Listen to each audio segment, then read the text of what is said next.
I want to win. Of course, I want to win.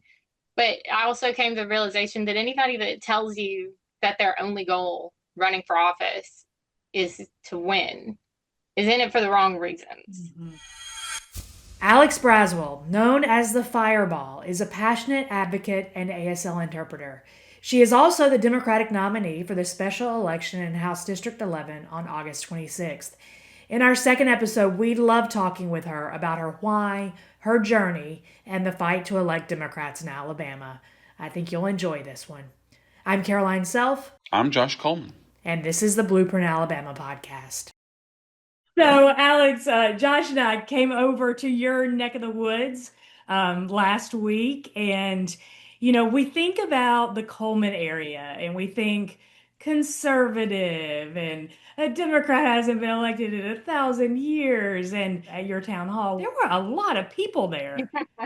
Yeah, And the energy really was, I mean, it was palpable. And like, I know for us, it was just exciting to see that even in areas that people consider conservative, there is energy for change. There was so much press. You had all the media there covering the event, and the room was packed, right? And there were you were on stage, and you represented kind of this new wave of candidacy, and people I think, are really excited about that and want to see what's next for this election, but also what's next for Democrats of Alabama.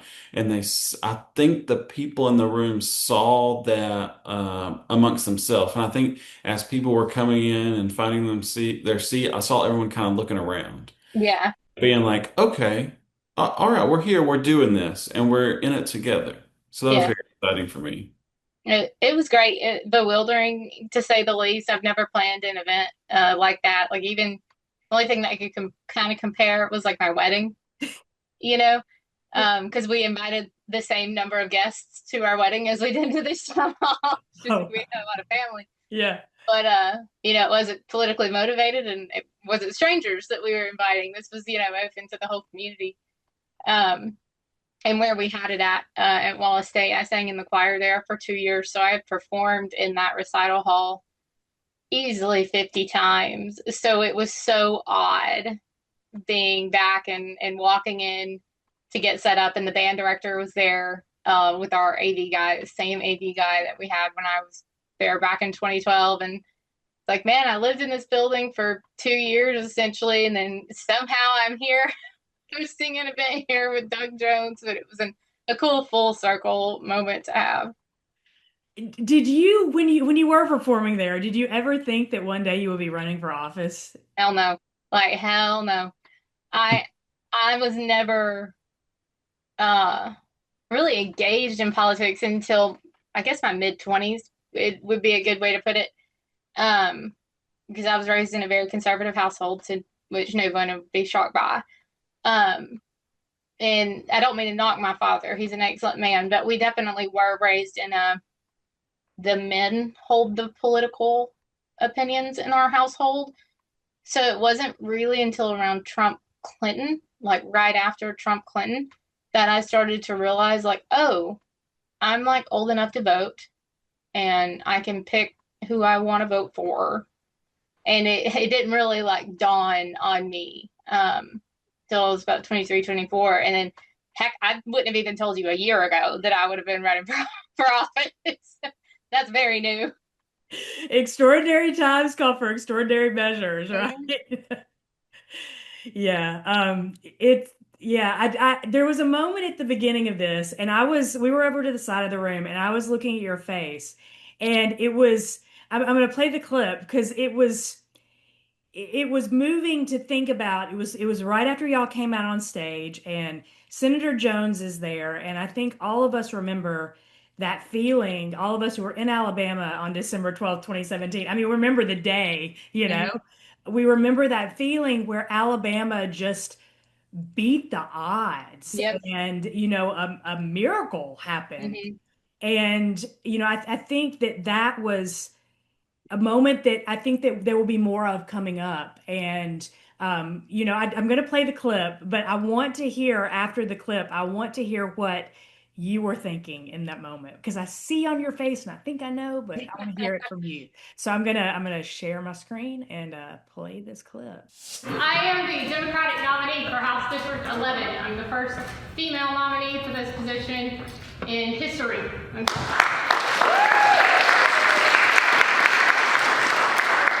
supported by some great folks. I don't know if you noticed, but Senator Doug Jones is sitting next to me. Okay, so that's a short clip, but what was going through your mind when you looked over at him? Well, Doug's election was the first election I ever voted in. Because I didn't know, like I said, during Trump Clinton, God, I must have been 20, 22. I thought that was an adult thing, and it didn't even dawn on me at 22 that I could vote. But then I got more engaged, and Doug's election was the first one to pop up. And I remember thinking, like, I can go vote. I'm going to go vote for Doug Jones. And so going from that nearly a decade ago to like he's sitting right next to me, like doing a town hall with me. It's imposter syndrome it's real. It's real, and just he and I talked backstage before we went out, and he's just funny, and his sense of humor, just kind of encouraging me along the way. But he's also very like calculated in how he speaks. So it was just one of those like, man, I'm proud of Coleman. I'm super proud of Coleman for how that event came together, for the folks that showed up, and looking down in front of me, and there's James Fields and my husband and my father and my husband's best friend, who is not aligned with us politically but came out of support for me, my niece, my nephew. My dad had never joined us on the campaign trail before this because he's very Republican, and my husband's family really hadn't been engaged in politics, and they came out just to support me. And it was a very honorable, heartwarming moment to have everybody there. It felt like the beginning of something to me. And when Josh and I started Blueprint, we were in a hotel room in Maryland, and we were thinking about what we wanted the future to look like. And we were also thinking about how we were going to get there. And it's not something that's going to happen overnight. And what we saw in that town hall was the beginning of something. And so, it was really excited for us. Mm-hmm. I'd love to get into, so what's always important for me, and when I ran for office, and you even watch a TV show like The West Wing, and it's always about what is the why. Mm-hmm. So I would love to know your why. You weren't politically active when Trump was elected president, and now here you are running and standing up and fighting in a time when that's a risky thing to do. Mm-hmm. So what is your why? Well, so I have a federal why and I have a state why. Okay. And I don't touch on the federal why a whole lot, but my federal why was January 6th. I read every document, I watched every trial. I even went as far as when I was in school learning to become an interpreter, we had to do what was called ghost interpreting. And I would take the Judiciary Committee's videos of their trials, and I actually interpreted those for school credit because I had watched them so many times. I was so familiar with the vocabulary in them. But my statewide, what really spurred me on was Alabama was one of 17 states seeking to overturn Section 504 that protects our disabled in schools all the way through adulthood, protects them from discrimination or federal funding. And as an interpreter, deaf are close to my heart, which I'll firmly stand by. Deaf aren't disabled. The only thing they can't do is hear. But you work with a lot of deaf plus, so a lot of additional disabilities, especially if you're in schools, because you're around other special needs children a lot. And I just couldn't imagine, like my nephew that's a type 1 diabetic, has a 504 plan and has to have his cell phone on him at all times because, that's now against the law in Alabama. Saying, well, 504 just doesn't exist anymore. You don't need a document to keep your cell phone on you, or looking at the kids that I've worked with or the adults that I've worked with, they're being actively discriminated against. Well, the state government's doing this. This isn't the president. Like, the state government decided we didn't need Section 504 anymore. And it just didn't make any sense. And then as the legislation went on, boy, was this a rough year for Alabama legislation. It was bad. It just kept getting worse. I mean, banning CBD and the ridiculous restrictions on nicotine vapes. SB 322 here in my community, which allowed the Porch Creek Indians to buy property here for property development, which our Senator Garland Gudger took so much heat for. He actually repealed the bill about 2 weeks ago, the day of my town hall, actually. They they ran press on him repealing SB 322 over my town hall with Jones. They pushed my press back a week because of Gudger coming out with that announcement. And I don't know if that was on purpose, but I do find the timing a little bit conspicuous, just just to say. But now the why just stays. I mean, I built this whole family, around me. Like it's for lack of a better word, fun. And it's great to see the encouragement in the community just to come together. I think that's the best kind of candidates, right? That say, "Oh, I'm never going to run for office," and then you find yourself in the position that you're in, running for office, because you found your why, and Yeah. you probably knew it the whole time, but stuff affects you and your family and the people you love and the people you care about, and that ends up being the why. And those are the best candidates because you're there for the people, you're there for the purpose, and you're there ultimately to make a change and the folks that you care about. But, inevitably it's going to be the folks throughout Alabama that are really going to reap the benefits of people like you that care that are going to be elected to office. And I'm from Coleman originally, so I know that it's not always the easiest. Your district is, Coleman, Blount No County. idea what you're talking about. No Right. idea what you're talking about. But growing up, it was interesting. Everyone was hardcore Republican. I remember growing up and folks, having big meetings and volunteering for George Bush. And then, here Mm-hmm. I was on the other side of that, getting involved. And I was probably the only person that I knew that had a Barack Obama bumper sticker on my car. And I always wore this Obama '08 and then Obama 2012 bracelet on Mm-hmm. my arm. But, you know, now, we saw then it was very hard to be a Democrat. Tom Drake, who is He's the last Democratic representative here. he was the House leader Mm-hmm. for a long time Democrat. We would talk in his office, and he held the Democratic office there in Coleman for a long time. His window got busted out. Stuff would get thrown at his office for having Democratic signs. So it's not always the easiest place that we see ourselves in. Mm-hmm. Democrats across Alabama are starting to find their voice again and stand up and fight. And that's why, personally, being from there, I'm so excited that you've taken this plunge into running for office and being the voice of people. And whether you know it or not, you're inspiring people there locally and across the state to say, if she can do it, I can do it. And if people are showing up for her, they'll show up for me. And I think you inspire us and others. So A, thank you for that. And B, like, what's the worth of running that you think in places like this? Well, I want to win. Of course, I want to win. But I also came to the realization that anybody that tells you that their only goal running for office is to win is in it for the wrong reasons. Mhm. Because I can make a difference just being the nominee. I already have.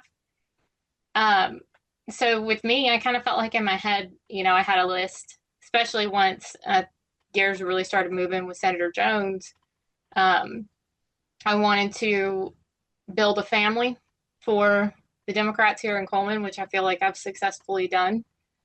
Um, I wanted to bring recognition to the Democrats here in Coleman, to our official Democratic Party here, and to ADECA, the Alabama Democratic Chairs Association, which I've done, and then bring even larger attention here to Senator Doug Jones gracing us with the town hall, and then of course Dr. Will Boyd coming out, and Josh also doing the light in the dark event with us, just to show that there is momentum here.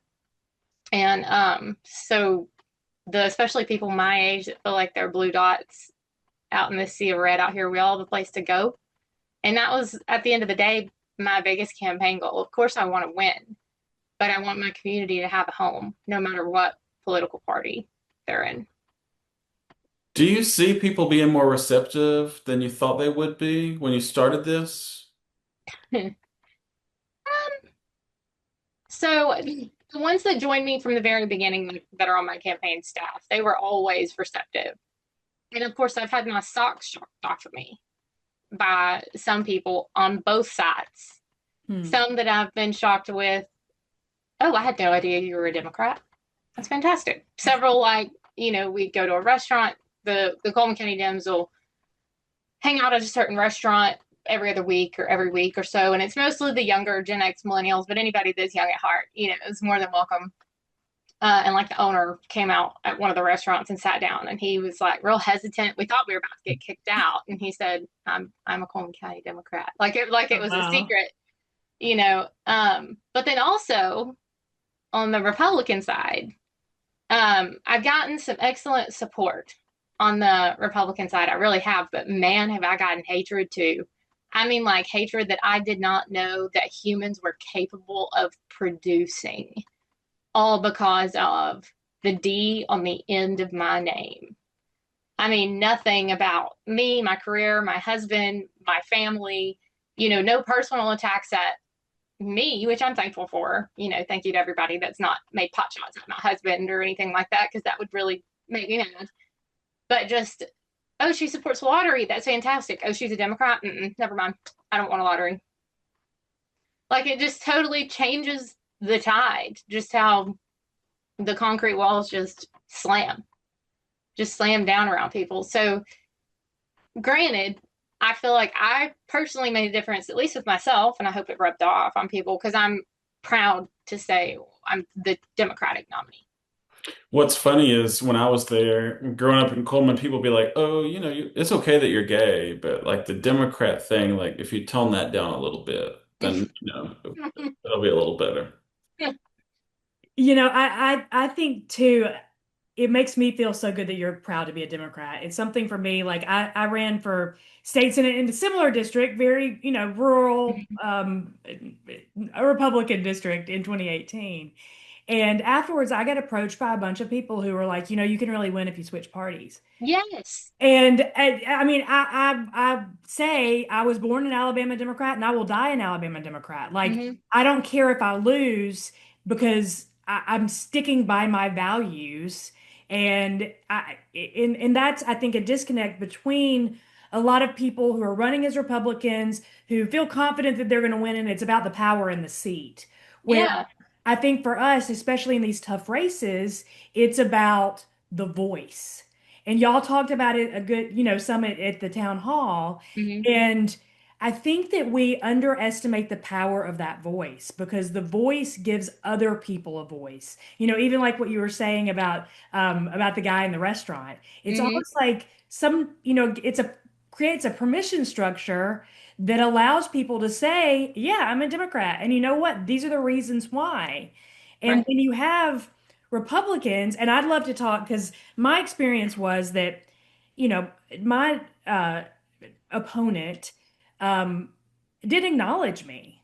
Mm-hmm. Like I challenge him to debates and nothing, just like I wasn't even good enough to be in the room because I Yeah. was a Democrat.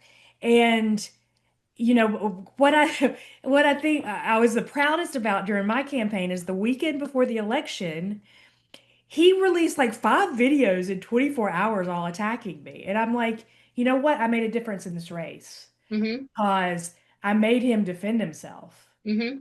And that is a victory too. Yeah. And that was in a regular election, and special elections are different. And so, like, first, I want to talk about your opponent a bit because I don't really know everything that's going on in Coleman. Like, is Mm-hmm. he running for office or does he just think he's, got it and whatever? So my opponent's name is Heath Albright. He owns a forestry company here. I believe it's called Brighton Forestry Services, if I'm not mistaken. He served on the school board here for 2 terms. He campaigns on his conservative Christian values every time he opens his mouth. my name's Heath Albright, and I'm campaigning on your conservative Christian values. And then he runs an ad that says he's pro deporting illegal immigrants or whatever. I will say this about Heath. He hasn't ignored me, but he also hasn't attacked me. Hmm. So I'm thankful for that because his opponent, Colonel Fallon, in the Republican primary, they like went at it like black and blue, attacking each other. And I mean, I saw Heath last Thursday, and we were both at an event we didn't know we were both going to be at. I don't think if the other one knew we were going to be there that we both would have gone. But Heath's very, very tall. I'm not joking. He's like 7 feet tall. He's gigantic. And I greeted him. Hi, how are you? He asked how the town hall went because I snarkily said, I'm sorry you missed our town hall because I sent him a personal invitation to it.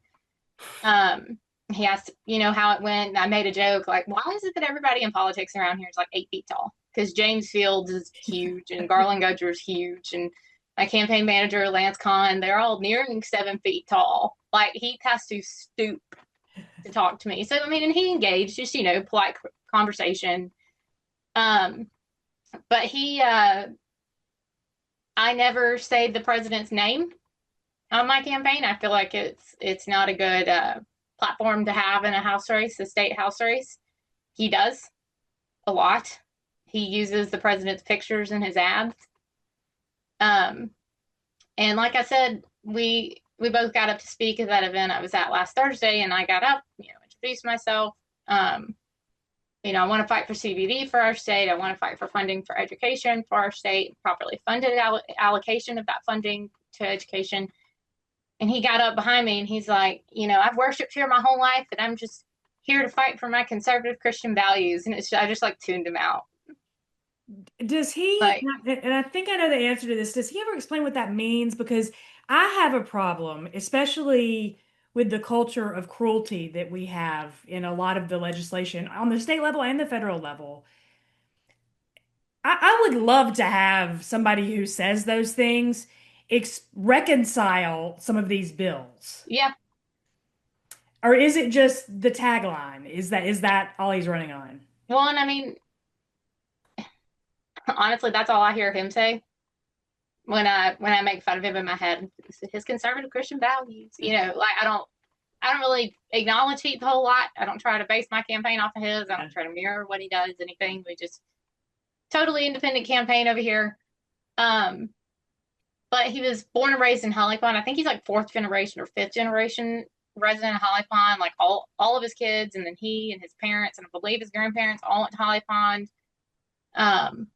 In fact, like my volunteers that have my magnets on their car that live in Holly Pond have actually gotten threatened by his followers out in Holly Pond and said, you need to remember this is all right country when they had one of my magnets on their car. I know he takes hard stances against gambling, obviously against women's rights, against marijuana. But I also know that the Farmers Federation PAC that he holds requires that he holds a lot of those beliefs. So I don't know which one's talking. If it's the Montgomery money that's funding him all the way through that's talking, or if it's him. Yeah. Yeah, that's a very, very good point. Has he been doing any town halls or anything? He did some meet and greets, but I don't Okay. think he's done anything Okay. recently. I mean, it's kind of surprising to even do that for a lot of But that was before the Republican primary. As far Oh, as I know, got I it. It haven't makes seen sense. him. It makes sense then. Yeah. Yeah, I haven't seen him do any since then. Yeah, he's gone radio silent since the Republican primary. As far as he's done some community work, like he brought lunch to firefighters and brought donuts to the senior center, um, things like that. But I don't even think he's running advertisements anymore. People have started pulling his signs down because they just thought he won. A lot of them didn't even know he had a opponent. Great. Yeah, Yeah, I mean that's it. more space for me. Yeah, I mean that's a good segue to the whole special election of this all. And Senator Jones, I'm going to play another clip here in a second. Senator Jones won in a special election, and Yep. it's special elections are different, and where your district in a general election would be probably almost impossible, special Mm-hmm. elections are about turnout. Yeah. So let me play this clip real quick, and then we'll chat about it. I know how you felt on December the 12th of 2017 when Alabama elected the first Democrat in 25 years. I want you to feel that way again on August the 27th. And because this is a special election, which means there's a special and unique opportunity to send a message to folks that the status quo is not always right. The status quo is not always acceptable. We see things in this state that we're not progressing the way we should because they get sidetracked. They get sidetracked on issues that may mean something to people, but at the end of the day, it's not allowing this state to move up.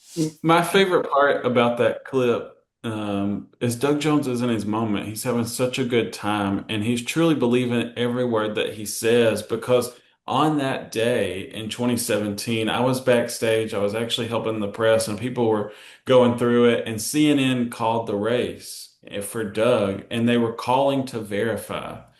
And then they said yes. And then at that moment, all of us was fighting our way to get from backstage to be with the folks in the ballroom to celebrate.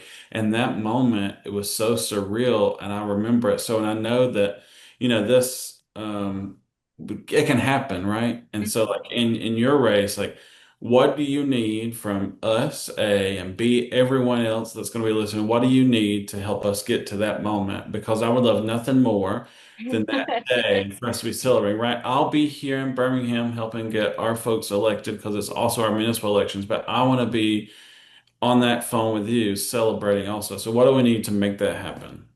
Oh, right now, we're kind of on the home stretch. So just talk. We need people to talk. We need people to know that there's a special here, that there's a Democrat on the ballot for the first time in 13 years, that there's a female on the ballot for the first time in history, that there's a real chance here, and just talk. Campaign donations always help. We could definitely always use more help financially, but I feel like we've been very blessed in that regard.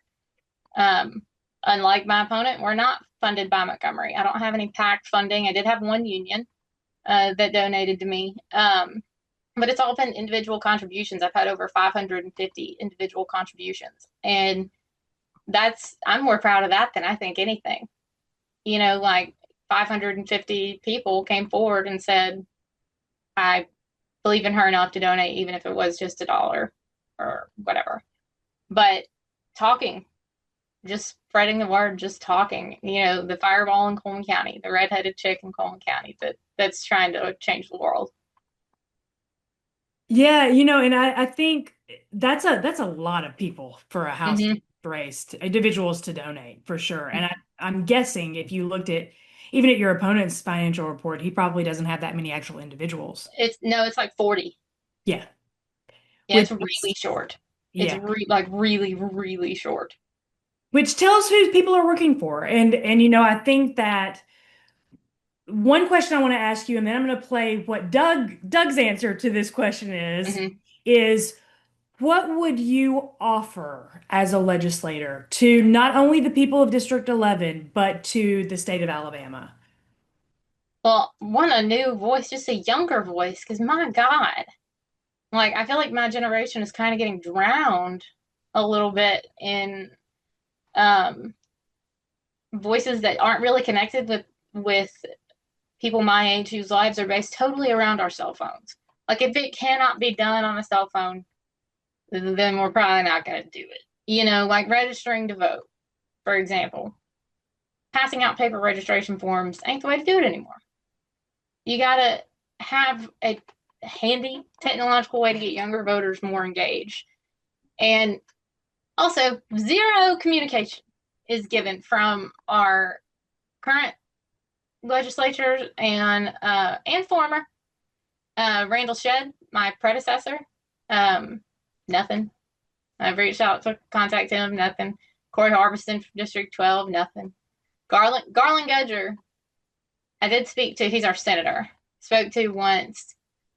I think he sent me approximately 2 text messages, said he'll get back with me, and then never got back with me. Communication is just not the key here, and I feel like as an interpreter, that's the easiest skill for me to bring to Montgomery is just keeping an open line of communication through myself and my community, and that includes like my whole community, like my interpreter friends that are worried about the sunset laws that come across every year, um, and my family outside of my district. Just having someone in the House of Maryland Lands is very, very good about this too. I'll say that as well. Just making sure that there's a direct line, a direct method of communication where folks' voices are actually being heard, not just screaming into a void. Yeah, and I think as much as people use the Democratic label as a weapon, um, you're not just going to work for Democrats, right? No, heck no. I mean, my dad's a Republican. My whole family are Republicans. My uncle, I'm running for the exact same position my uncle held in the state of Mississippi as a Republican for 22 years. I love hearing differing opinions, especially if they're based in logic. Walk me through some of these bills that you thought were okay, like banning CBD or um, like SB 322. Why you thought these bills were okay to begin with. Like I'm honestly curious. I'm not trying to throw punches, or I just want to understand. And I feel like that median, that conversation is completely lost here. Hmm. Now, granted, the Coleman County chair here, Ricky Browning, he is great about reaching out to the Coleman County GOP and like trying to co-host like forums for municipal candidates. He's not afraid whatsoever to cross political belief bridges. James Fields is a pro at being a Democrat who is always around Republicans. He is an excellent tutor in that regard, because he and I have like had our moments where we have argued how do you do this sometimes, because the differing opinions are so strong in some of the environments that we've been in. But I've also had Democrats say, you can't talk to any Republicans. Republicans are trash. And it's like, that's not true, because my dad's not trash. And my uncle's not trash. My whole family, they're not trash. And like I said, I've met some really great Republicans here too. It's just a matter of getting past that whole D at the end of my name that everybody seems to focus on, and just sitting down at the table and just humanize each other once again. Which, as an aside, feel like the Alabama State Party, Democratic Party, might need to do that with one another as well. Take out the deep issues from underneath one another, remove all the coats, the suits, the titles, and just sit down at a big table and humanize one another again. The communication bridges have got to be reopened between everybody. We can't just shut down and not talk anymore. It's not getting us anywhere. We agree with that 1,000%. It's something that we have three pillars in Blueprint, and one of them is building bridges, and that's starting with building bridges with Democrats, but it's across the board, because I'm a little bit older than you guys, and I worked in I worked in the Clinton White House during the second term, where it was the contract with America, and Newt Gingrich was speaker, and the only way that Bill Clinton could get anything done was to work with Republicans. Mm-hmm. And you know what? That happened. Like Mm-hmm. I was sitting on the south lawn of the White House when Bill Clinton was up on the stage and Newt Gingrich was up on the stage, and they signed a balanced budget. And that just seems like something that's Impossible. impossible now. Mm-hmm. But we've got to start somewhere, and it starts locally in building up you know what, at the end of the day, we are all people. We all, I do think, want the same things. We want our kids to have a future that's better than where we're living. We want them to be safe. We want them to be stable. We want all of those things. Let's just talk about it, and maybe we can learn something Mm-hmm. and come up with something that makes everybody better. It's not a hard concept, but we have lost it. And I think And that we've what lost you're it doing, so quickly. yes. I mean, so quickly. Like when I guess we're paying attention to races, which my grandfather was very invested in politics, so I always knew who was running for president at least, Yeah. because the first election I can remember was, let's see, the second Bush election. So Bush, John Kerry. Yeah. 2004. Mm-hmm. And then kind of rolling into, Obama and oh my gosh, why is his name failing me? Mitt Romney, and then rolling into John McCain as well. It's like, okay, I kind of understand the politics is kind of boring, but okay, I understand kind of the parts they play. But one thing I specifically remember about the McCain Obama election was how cordial John McCain was to Barack Obama. I mean, defended him in town halls when people would call him the Antichrist or tell him he was evil. I mean, he would literally yank the mic out of their hands. I can't trust Obama. I have read about him, and he's an Arab. He is not. No? No, ma'am.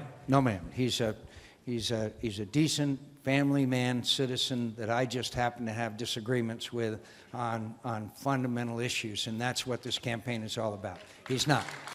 There was just this camaraderie almost between the two of them, at least in front of a camera. And then fast forward to the Healthcare Act, and John McCain saved it. Mm-hmm. With all eyes on McCain, he casts his vote with a thumbs down. That foundation that I felt like at one point I could trust out of both parties, regardless of how differing their beliefs were, is completely gone.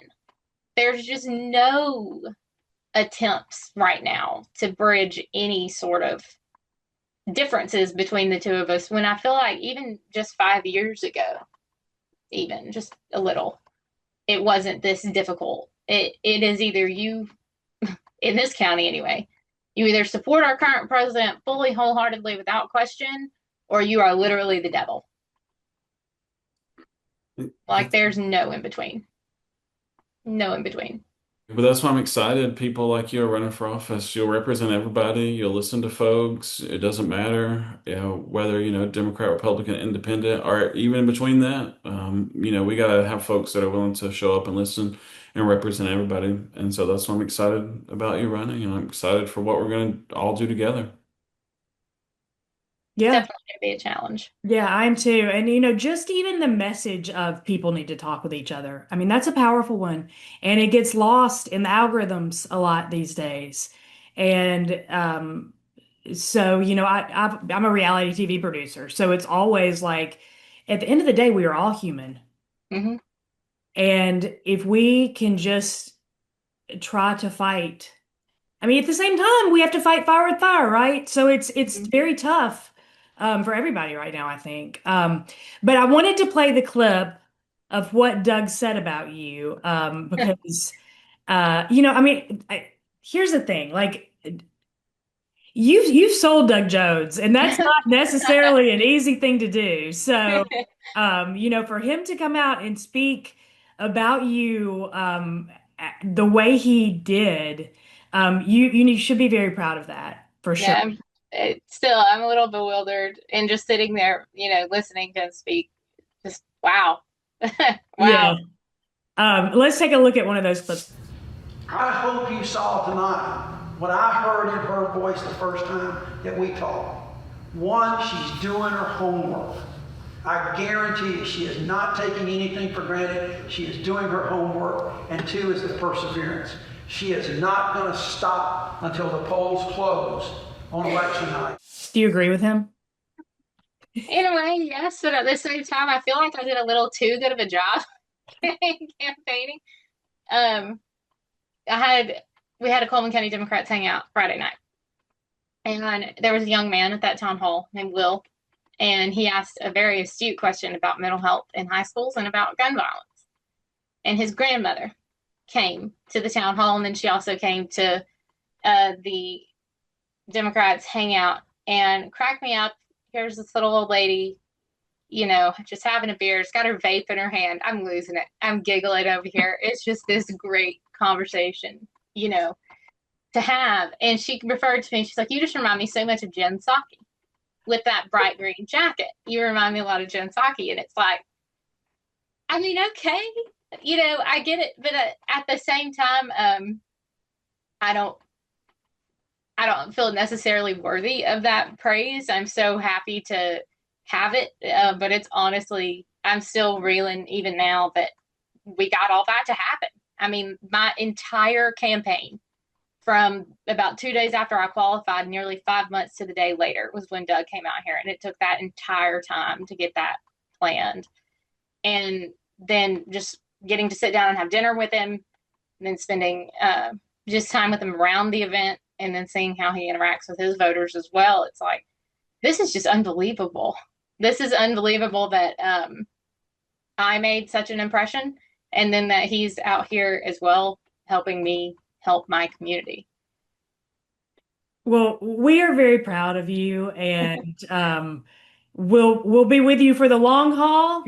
And I think that we are in a very exciting time for this state because the way that things are happening in Montgomery isn't working, and I think No. more and more people are seeing that, and there are going to be more and more opportunities. So, before we end, is there anything we didn't talk about that you would love to share with us? How Yeah. can people get involved? So A. that's an easy question. How to get involved? There are 67 Democratic parties in all 67 counties. My campaign sealed the 67th, sealed Blunt County. Join your local party. Donate to them. Hang out with them. Bring new voices to them. Bring new ideas. Because my first town hall I did with the Coleman County Dems had 5 people. And then we did the town hall with Doug Jones, and there was over 80. So just look at the growth. Donate local to your local candidates, to your local elections. Put up yard signs, stick a magnet on your car, just anything, just to help with name recognition. But to flip sides, for the ones who are wanting to run for office, because I feel like not a whole lot of people get an introspective look on what it's like to actually be the nominee. Set your boundaries. Set your boundaries. This is what I will do. This is what I will not do. I need to sleep, drink water, be with my husband. I need a day to read a book, whatever. And you're going to make somebody mad. You're going to make someone mad when you say, I'm sorry, I need Friday off. I'm sorry. I haven't cleaned my house since like March. I need to read a book. I need to drink a cup of coffee. I need to just sit still and recharge or whatever. Stick with that hard and make sure you take care of yourself and your family along the way, and realize you're not going to make everybody happy on either side. Obviously I know I'm not going to make all Republicans happy, but definitely not going to make all Democrats happy at all. And also don't lose sight of being human in races. And I encourage that for voters and for nominees as well. Like I love to read, and I'm an ASL interpreter, which is, there's only 1,000 sign language interpreters or so in the state of Alabama. And I love my job. I love my job. I love what I do. I would love for someone to approach me and ask me about interpreting rather than politics on rare occasion, just because I love what I do in that regard as well. I love my husband. I love being a wife. I love my dogs. Maintain that human connection, because I have never have felt comfortable this whole campaign of, I'm the fireball, or it's more, I've been called the Phoenix lately, which I liked. But I don't like being put up on a pedestal at all. And I've noticed, especially with the young voters, like the ones that are about 20, so about 11 years younger than me or so, they really look up to me. So I try my hardest to sit down with them and be like, just talk. Let's just hang out. This doesn't have, I'm not famous. I'm not intimidating. I'm just human. I'm a girl that loves to read and loves her husband and loves her dogs. And let's just talk, general conversation. It starts there, and then we'll start the momentum to make a difference. Just maintain your personality, maintain your boundaries, maintain what you believe in. And I think that's the best way to run a genuine campaign. And for the love of God, don't ticket flip to have better chances in an election. I can't stress that enough either. Amen to all of that. I think authenticity is everything. Mm-hmm. Absolutely. Because I had a man tell me last week, James Fields would be governor right now if he'd just run as a Republican. Mm. And it's like, that may be true, but I know James well, and he would never run as a Republican. He just wouldn't be dishonest like that. And personally, I feel like it would be really obvious if I tried to ticket flip. Like, I don't think I could fake it, you know? So it was a concern that my dad had in the beginning. Or you should run as a Republican so you have better chances. And it's like, that's not what this election is about. It's about making a difference and maintaining a contested election and giving every voice a chance. Okay, before we wrap up, tell us how to vote, where your Yeah. district lines are, when election day is, when the polls are open. Yes. So election day is August the 26th. Where to vote? In my district, municipal elections are happening on the same day. So be very well aware. Go to where you go to vote normally for president, your normal polling location. There is a chance that there will be a flyer that will redirect you to another polling location to either vote for your municipal candidates or to vote for me. I only know of one place where a polling location has been moved, and that's in Hanceville. It's been moved to the Hanceville Senior Center. But my district specifically covers Coleman East, so east of 31. We go up 157 to 67, 69, Baileyton, and then all the way down 31, 91, all the way into Bluntsville, and we kind of shape back up. So I've got none of Coleman City proper, like by the high school or any of actual inner city Coleman. None of that's mine. But like Fairview, Baileyton, Sneed, Hanceville, Holly Pond, Bluntsville, Rosa, the smaller communities out in the rural areas on the east side of Coleman County in the northern part of Blount. And anybody that doesn't know where to vote can always message me and I can look it up for them, or they can go to the Secretary of State's website. It's so confusing with 11 and 12 both having specials right now. And I'll help in any way I can to clear that up. But it's super easy to just go to the Secretary of State's website and type in your name and date of birth, and it'll tell you the House district and where to vote. I'm excited, Alex. We appreciate you. We're very excited to watch what you do, not just on August 26th, but what you do for a long time. Yeah. So thank you so much. And whatever you need, let us know. Thanks.